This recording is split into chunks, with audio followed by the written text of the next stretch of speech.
आकाशवाणी गोरखपुर से प्रादेशिक समाचार।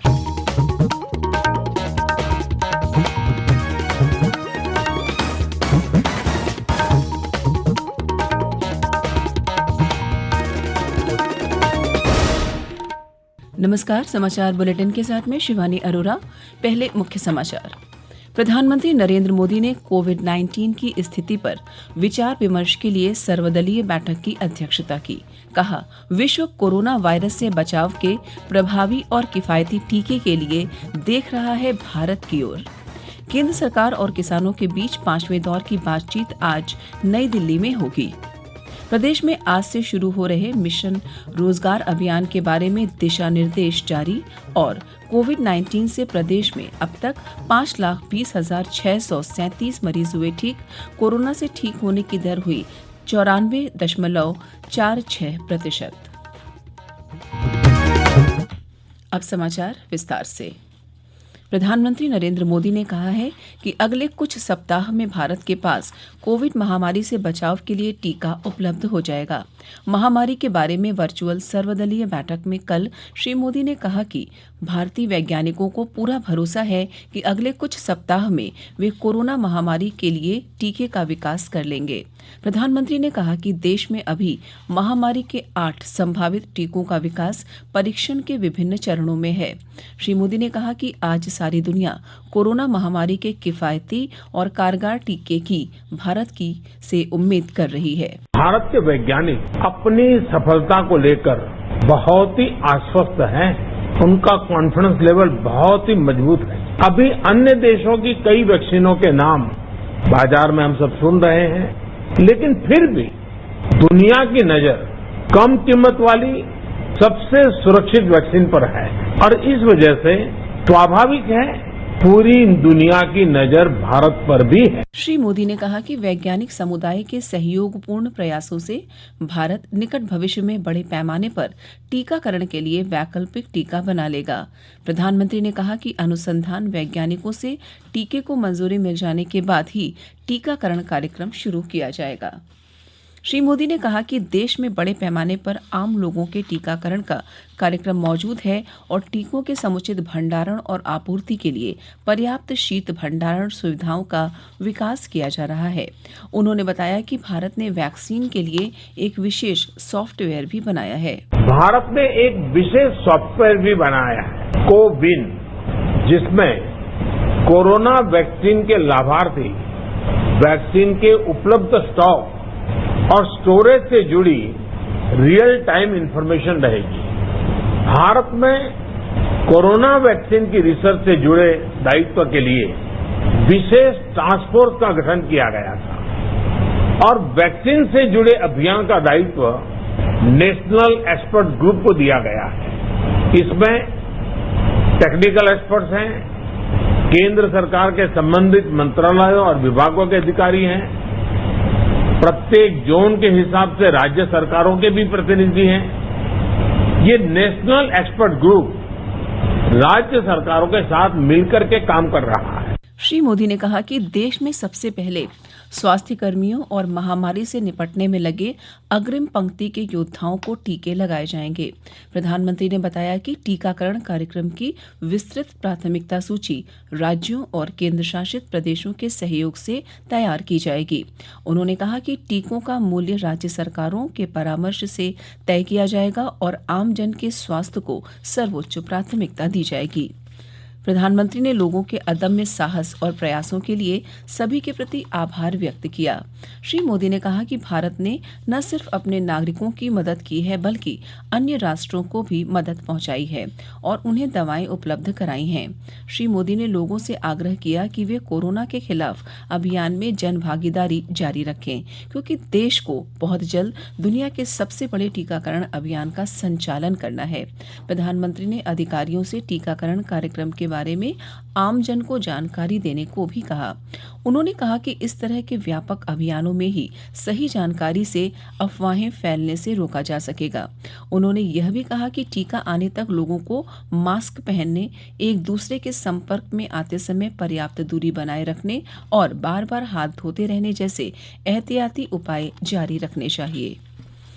कृषि कानूनों के मुद्दे पर विचार विमर्श करने के लिए आज नई दिल्ली में सरकार और किसान संगठनों के प्रतिनिधियों के बीच 5वें दौर की बातचीत होगी। दोनों पक्षों के बीच गुरुवार को चौथे दौर की बातचीत हुई थी, जिसमें किसानों के 40 संगठनों के प्रतिनिधि और कृषि मंत्री नरेंद्र सिंह तोमर, रेल मंत्री पीयूष गोयल और वाणिज्य राज्य मंत्री सोम प्रकाश शामिल हुए। बैठक के दौरान श्री तोमर ने एक बार फिर कहा कि सरकार किसानों के कल्याण के लिए प्रतिबद्ध है। उन्होंने किसान संगठनों को आश्वासन दिया कि न्यूनतम समर्थन मूल्य एमएसपी प्रणाली जारी रहेगा, इसलिए किसानों को डरने की जरूरत नहीं है।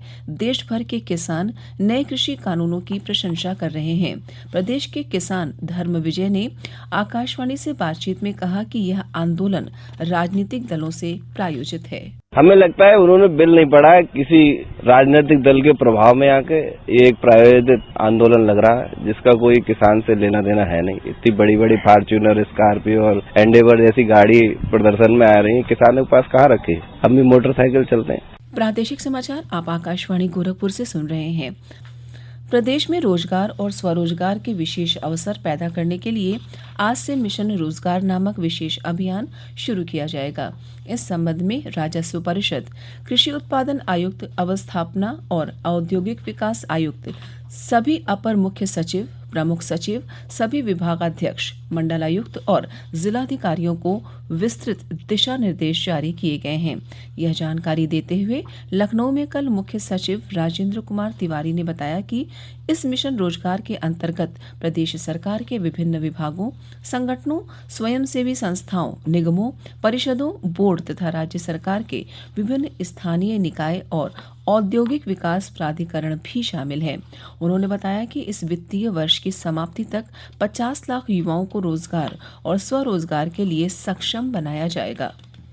प्रदेश में कोरोना से ठीक होने की दर बढ़कर 94.46% हो गई है और अब तक राज्य में 5,20,637 लोग कोविड-19 से पूरी तरह ठीक हो चुके हैं।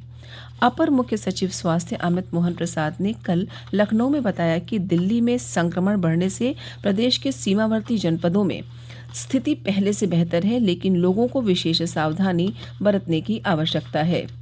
अपर मुख्य सचिव सूचना नवनीत सहगल ने बताया कि मुख्यमंत्री योगी आदित्यनाथ आज स्वास्थ्य विभाग का एक ऐप मेरा कोविड केंद्र लॉन्च करेंगे, जिससे लोगों को कोविड टेस्ट करवाना और भी सुगम हो जाएगा।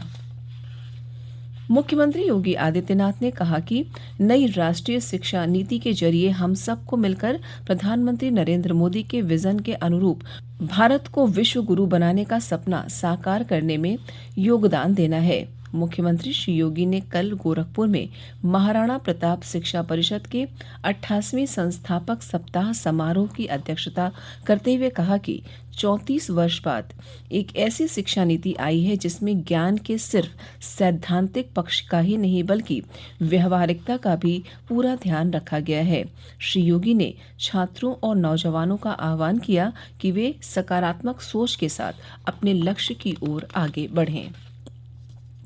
प्रदेश में विधान परिषद अध्यापक निर्वाचन क्षेत्र की 6 सीटों में से भाजपा ने 3 सीटें जीत ली हैं। आयोग द्वारा जारी विज्ञप्ति के अनुसार समाजवादी पार्टी ने 1 सीट हासिल की है, जबकि 2 सीटों पर निर्दलीय उम्मीदवार विजयी रहे। लखनऊ खंड शिक्षक सीट से भाजपा के उमेश द्विवेदी, वाराणसी खंड शिक्षक सीट से सपा के लाल बिहारी यादव, मेरठ खंड शिक्षक सीट से भाजपा के श्रीचंद्र शर्मा, बरेली मुरादाबाद खंड शिक्षक क्षेत्र से डॉक्टर हरि सिंह ढिल्लो विजयी घोषित किए गए हैं। वहीं आगरा खंड शिक्षक सीट पर निर्दलीय डॉक्टर आकाश अग्रवाल वित्त विहीन वाले विजयी रहे। गोरखपुर फैजाबाद खंड शिक्षक सीट पर भी निर्दलीय उम्मीदवार ध्रुव कुमार त्रिपाठी ने विजय हासिल की है। अंत में इस बुलेटिन के मुख्य समाचार एक बार फिर। प्रधानमंत्री नरेंद्र मोदी ने कोविड-19 की स्थिति पर विचार विमर्श के लिए सर्वदलीय बैठक की अध्यक्षता की। कहा, विश्व कोरोना वायरस से बचाव के प्रभावी और किफायती टीके के लिए देख रहा है भारत की ओर। केंद्र सरकार और किसानों के बीच 5वें दौर की बातचीत आज नई दिल्ली में होगी। प्रदेश में आज से शुरू हो रहे मिशन रोजगार अभियान के बारे में दिशा निर्देश जारी और कोविड-19 से प्रदेश में अब तक 5,20,637 मरीज हुए ठीक। कोरोना से ठीक होने की दर हुई 94.46%। इसी के साथ प्रादेशिक समाचार समाप्त हुए। नमस्कार।